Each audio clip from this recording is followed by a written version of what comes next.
hay dos momentos muy específicos. Uno, cuando yo estaba muy niño, tendría yo 5 o 6 años, recuerdo, mi abuelo, Salvador Blanco, fue el primero que me dio contacto con, por lo menos con la música clásica, digamos así, Beethoven, Mozart, porque él tenía siempre un radio y él oía música. Entonces yo le preguntaba, abuelo, ¿y qué estás oyendo ahí? Entonces me decía, abuelo, me decía José Gregorio, escucha Mozart, escucha Beethoven. Él me hizo escuchar a aquellos maestros muy temprano. Ahora hay otro momento muy claro también, que es el momento cuando yo escucho por primera vez un disco del maestro Alivio Díaz. Tengo bien claro eso. Yo estaba en mi liceo, fíjate, fue más bien un poco tarde, y un día descubro un disco a través de un primo, y en este disco escuché una guitarra y yo no sabía qué era, pensaba que era un piano, no identificaba el instrumento porque mayormente no había escuchado, era guitarra popular, guitarra donde se escuchaban rangueos y canciones populares acompañando cantantes de la guitarra. Pero en este momento que la escucho como solista y voy investigando un poco, y resulta que era un venezolano haciéndolo súper bien, y ya al escuchar esto quedé atrapado con esa magia de la guitarra, ¿no? De todo lo que se podía hacer. Me alegró muchísimo descubrir que un instrumento de 6 cuerdas podía expresar tantas emociones, porque a mí inicialmente quería también estudiar piano, pero el piano para aquel entonces era una cosa de más complicación. Tenía que tener un piano, tenía que tener un profesor de piano, leer música, una cantidad de cosas. Ahora con la guitarra, cuando me di cuenta que una guitarra que la tenía cualquier persona en la esquina, donde yo vivía cualquiera cantaba una guitarra, que esa misma guitarra sufriera esa metamorfosis y se convirtiera en un instrumento para expresar en un lenguaje universal, ahí me quedé impresionado. Que pudiera tocar Mozart, pudiera tocar Bach, Beethoven, cualquier expresión del lenguaje musical, cualquiera de estas grandes expresiones artísticas, poderlas decir con una guitarra me pareció fascinante. Ahí me quedé atrapado por lo práctico, o sea, una guitarra la lleva a cualquier sitio, son 6 cuerdas y te moviliza por donde sea y tienes todo la mano. Es como un micromundo, ¿no? Donde te expresas completamente. Bueno, esta experiencia sí, pude leer el artículo de un gran guitarrista, Jenner Vaquero, excelente guitarrista y con una actividad en Facebook muy interesante. Él escribe maravillosamente. Yo tuve ese contacto en Ecuador, ya es uno de los países en los cuales he podido visitar con más frecuencia. Me ha ido siempre muy bien allá. Incluso he tenido estadías. La primera vez que fui estuve por un mes y después tuve una visita posterior y duré allí también un mes haciendo conciertos, giras de conciertos y clases magistrales, etcétera. Y allí me sentí como en mi casa. La primera vez que estuve fue en el año 1995 y allí la pasé súper bien con ellos. Lo siento que son muy como nosotros, una cultura interesantísima. Incluso me gusta que ellos preservan mucho lo autóctono, preservan mucho su folclore, sus cosas, o sea, están pendientes de cuidar sus objetos culturales, sus monumentos. Todo está muy, muy claro para ellos, que tienen bien claro su cultura, ¿no? Entonces eso me gustó mucho y ellos conmigo me ha ido siempre bien, y su comida es exquisita. Yo creo que la comida en Ecuador es lo más sabroso que tú puedes probar, ahí hay de todo. O sea, me gusta la variedad de su cocina ecuatoriana, porque es una cocina local que la come solamente ahí.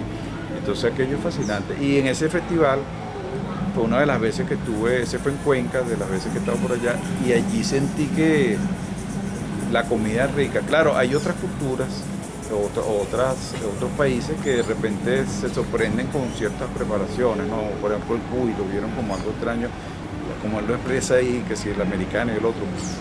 Y yo no, yo lo veía como algo que los sabores muy ricos, cocina muy bien, tiene una comida internacional de primera, excelente. Y bueno, estos comentarios obedecen al cariño, a la amistad, ¿no? Que cuando hemos viajado siempre no solo nos importa la parte de tocar el instrumento, sino también cultivamos la parte humana, ese otro ser humano que es un compañero que también está en el arte, que toca la guitarra, que se conmueve ante todo el aspecto que nos rodea, cultural y social.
obviamente hay muchísimas cosas, ¿no? que te pueden atar al país. Sobre todo la parte cultural, nuestra música, nuestra obra coral, la música sinfónica, los maestros que hemos tenido la suerte de tener acá, maestros de talla universal que, bueno, si empiezo a nombrártelo te hago una lista larguísima de valiosos músicos y todo el encanto de Venezuela, pues todas nuestras cosas. Siempre hay la oportunidad, cuando hay oportunidad de viajar y tocar en otros sitios, lo disfrutamos plenamente y se me hace casi imposible explicar esa pregunta, ¿no? Que es tan sencilla, pero es como un sentir más que todo. Yo tengo que expresarlo, ya que te le quité, es sentir que estás aquí en tu tierra.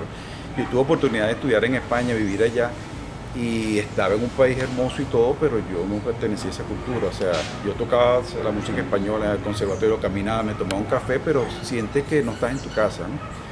Tu casa es tu casa y hay casas muy bonitas, pero tu casa tiene un calor humano, tiene un café, tiene una arepa, tiene tantas cosas, tienes un amigo, tienes otro venezolano expresándose contigo y eso tiene mucho valor para mí. Y sobre todo que nosotros hemos tenido esa escuela nacionalista de estos maestros, todos dentro de la música, dentro de la pintura y el arte en general, que han sido para nosotros los ejemplos de lo que es amar algo, lo que es amar un país, un lugar donde naces y están todas tus historias. Pero normalmente que estás en camerino, hay algunos teatros que tocan unos timbres, ¿no? Primer timbre, segundo, tercero, que esos son los más, digamos, que te ponen más en contacto con la vivencia, ¿no? Te anteponen la vivencia o la anticipan, porque tú estás oyendo los timbres y el tiempo se va cortando. Yo pienso que en ese momento yo lo que trato es de sentirme bien lo mejor posible y tratar de sentir que el concierto es algo natural, algo que debería ser natural. No es tan fácil porque no es muy normal estar parado frente a 300, 400 personas, no sé, hay un concierto que he tenido 2000 personas porque ha sido un sitio hecho y no es tan normal estar allá arriba, ¿no? Y pretendiendo hacer todo bien, lo mejor posible. Es una sensación un poco extraña. Entonces lo que trato es que esa sensación sea agradable, que el público pueda sentirse contento por lo que está sucediendo ahí. Yo también sentirme bien, sentir que estoy dando algo positivo a la gente, que estoy contribuyendo a que esa gente sean felices, a que ellos estén contentos. Entonces trato de pensar tanto en el público como que ellos van a recibir algo que yo estoy compartiendo, que si me agrada a mí, a lo mejor es probable que ellos también me agraden. Entonces que ellos se sientan bien, yo también.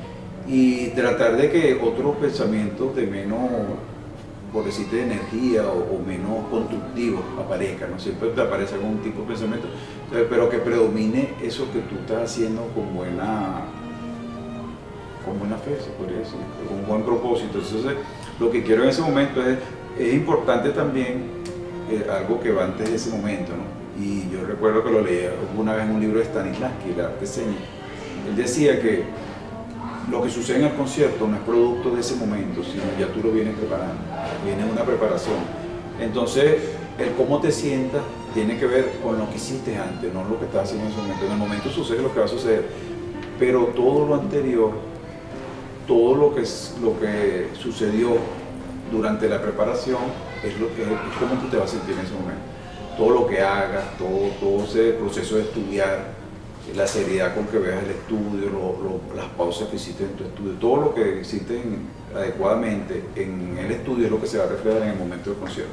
Entonces, la tranquilidad también en el camerino obedece a eso. Si no has estudiado, o sea, no pudiste porque estás viajando y no te dio tiempo de repasar, es un poco distinta la sensación.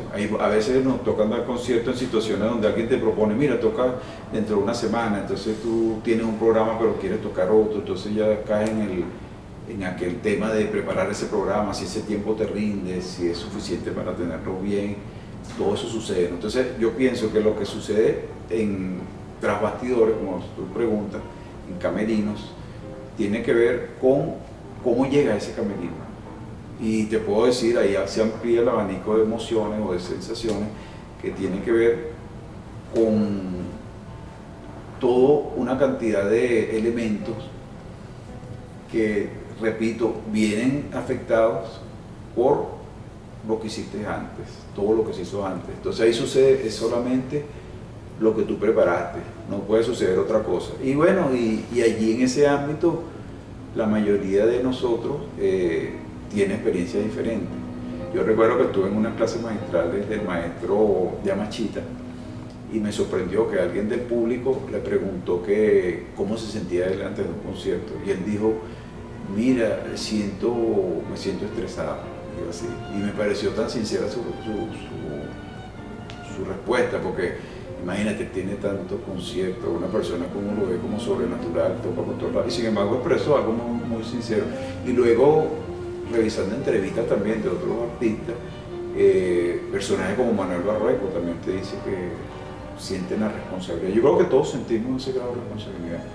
Y lo que tratamos es de cómo llegamos a ese momento, qué hemos hecho antes, cómo lo has hecho, y también después, bueno, entregarse a que eso sea un evento positivo para todos, o sea, que la gente se sienta bien, que tú estés contento. Yo creo que el resultado óptimo se logra cuando la gente capta que tú no estás en el ego, pues, mostrándole nada a nadie, no estás tratando de imponer nada, no estás tratando de que suceda algo premeditado, sino que suceda lo que va a suceder sin ningún prejuicio de lo que está sucediendo ahí, vivir esa experiencia. Y también otra cosa que es muy recomendable es atravesar muchas veces esa experiencia con frecuencia. A medida que estás tocando, yo he tenido experiencia, por cierto, en esa gira de Ecuador, que he estado tocando un mes completo, y los primeros conciertos te sientes distinto a la medida que vas tocando el programa. Llega un momento que te sientes muy agradado con el público, es lo natural.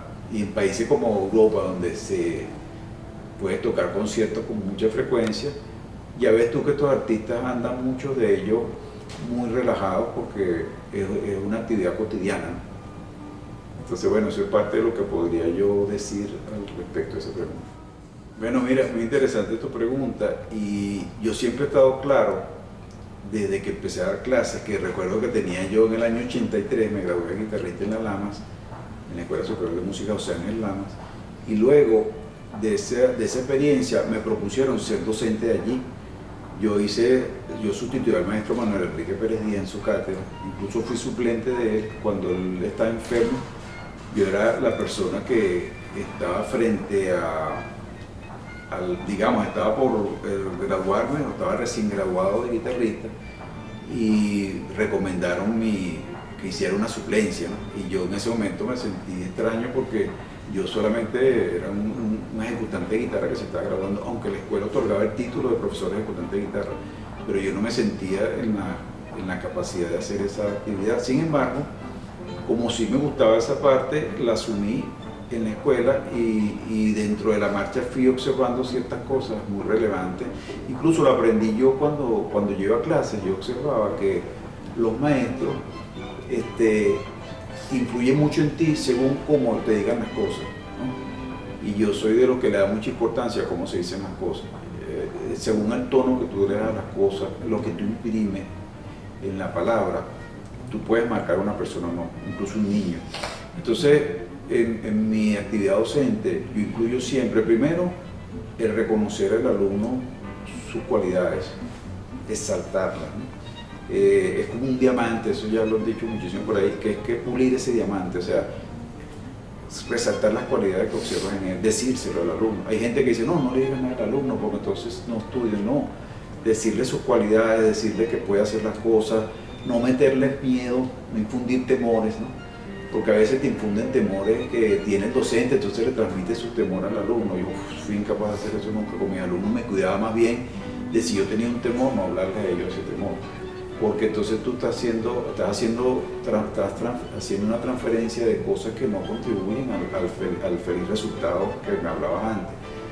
He tenido la suerte de tener estos alumnos destacados. Por ejemplo, el caso de Nirce González, él empezó conmigo a los 12 años, y eso fue una carrera vertiginosa. Yo pude ver en él el talento, lo detecté inmediatamente que había talento, y lo que necesitaba era como una planta, pues tú le echas agua, un poco de sol, cariño. Incluso hay gente que le ama a las plantas y funcionan distintas. Yo creo en esa buena energía que da. El primero, también creer en lo que estás haciendo, ¿no? Pues si tú tienes un alumno y vas a estar negando lo que él hace, todo está malo, no le dice sus cualidades, él nunca logra tener conciencia de ese potencial, porque él en ese momento no lo tiene. Entonces yo, para hacer un resumen, claro que están otras cosas, yo tengo previsto, ¿no? Una de las ideas que tengo en futuro es hacer algún libro, es uno de los planes inmediatos, donde yo pudiera plasmar unas ideas concretamente. Yo creo mucho en lo que llamamos protocolo, un protocolo de trabajo, así como un avión, por ejemplo, tiene un protocolo hay unas acciones que tienes que hacer, así mismo cuando estás haciendo una tesis tienes unos pasos, así mismo un cirujano cuando va a hacer una operación él tiene un protocolo que si se sale de ahí hay una infección, hay una mala praxis, etc. Entonces yo creo que el docente también debe tener un protocolo de trabajo. Y ese protocolo yo pretendo mostrarlo un poco, ya vengo, la idea la vengo, no lo he visto en docencia mucho, pero vengo como concretando esa pregunta para plasmar paso a paso las cosas. Son pasos generales, aplicables, hay casos particulares también que uno trata, pero en general yo creo que sí hay cosas que se pueden decir y se pueden precisar mucho más. Insisto en el buen trato, el que tu alumno sea importante, que tu alumno, el que, como lo dije yo una vez, yo digo que las medallas que yo llevo, yo no tengo ninguna medalla aquí, pero las medallas que tengo yo son mis alumnos, porque ellos han hecho cosas tan relevantes, ¿no? Porque es evidente que lo han logrado en concursos, siempre que participo tienen algún éxito. Para mí son premios que he recibido, entonces mis medallas, ¿quiénes son mis alumnos? Porque ellos han expresado a través de su conducta, de su participación, todo lo que en el aula de clase he tratado de transmitir. Entonces es satisfactorio y alegra. Insisto, la parte psicológica. Tener cuidado con ese ser que está... Y eso es extensivo a todos. En cualquier sitio, tú vas a un médico y te dice que estás enfermo, que es culpa tuya, que tú fuiste el que hiciste todo eso para sentirte mal y enfermarte, o sea, no puede ser. Entonces, buscar lo bueno, siempre en el alumno, las cosas malas, tratar de que ni siquiera se dé cuenta que le está borrando esos archivos negativos de cosas, de ideas, prejuicios, influencias familiares, todo esto es un marco muy amplio. Entonces se resume en enfocarse en lo positivo. Y también, claro, está lo otro, el conocimiento de lo que estás haciendo, que es identificar los puntos flacos de una persona. Por ejemplo, los arpegios no están sonando muy claros, esta cuerda no suena bien. Identificar incluso conductas psicológicas. Hay alumnos que yo observo que de repente salen a un escenario y de repente su conducta se inhibe. Entonces tratar de darle oportunidades para que ellos toquen. Yo recuerdo que hice un festival con alumnos, una primera experiencia, en La Guaira, cuando trabajaba en la Pablo Castellano, y hicimos el primer festival estudiantil, porque en ese momento los guitarristas esperaban que el muchacho se graduara joven para poder tocar, si no lo negaban completo, tú no puedes tocar porque tú no tienes el nivel y etcétera, una cantidad de clasificaciones muy sin intención, ¿no? Sino simplemente no, tú todavía no puedes tocar, y eso el alumno se inhibía porque él quería tocar, quería ya verse en ejercicio. Entonces yo soy de los que he cultivado siempre eso que también utilizan otras escuelas de la educativa, que hacer las cosas y ir aprendiendo, aprender haciendo, como dicen también. Siempre que el alumno se le dé a cada nivel la importancia que tiene y se valore de acuerdo al tiempo que tiene ejecutando. No puedes esperar que un alumno te toque una obra, La Chacona de Bach, y tiene primer año y todavía no ha recibido suficiente información. Entonces va por allí el saber, el conocimiento de causa de lo que hay que hacer, y la parte psicológica, que no se ve, pero es fundamental. Todos ellos, mucho ánimo, plasmar el entusiasmo y, o sea, lograr que ellos estén motivados y que sean felices haciendo lo que ellos quieren desarrollar, se sientan felices.